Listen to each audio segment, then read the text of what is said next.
आज मुंबई शहर जिल्हा नियोजन समितीच्या बैठकीला आमदार आदित्य ठाकरे यांनी अनुपस्थिती पाहायला मिळाली। यावरून शिवसेनेच्या विधान परिषद आमदार मनीषा कायंदे यांनी जोरदार टीका केली आहे।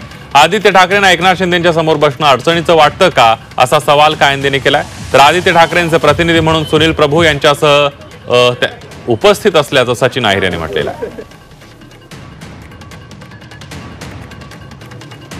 बघा, ही अत्यंत महत्त्वाची बैठक असते। मुंबई शहराचा विकास, त्याचं बजेटिंग आणि त्याच्यात तुम्ही नवीन काय काय करू शकता हे सगळंच नियोजनाचं। आणि आता लवकरच बजेट सेशन पण महाराष्ट्राचं येणार आहे आणि तुम्ही एक निवडून आलेले आमदार आहात। एकतर तुम्ही तुमच्या मतदारसंघात अजूनही दुसरी टर्म चालू झाली तरी तुम्ही ऑफिस थाटून बसलेला नाही आहात। अजूनही वरळीतली लोक परत आमदार कुठे शोधायला लागले आहेत आणि इतर वेळा तुम्ही मुंबईच्या बद्दल मोठमोठ्या गोष्टी करता।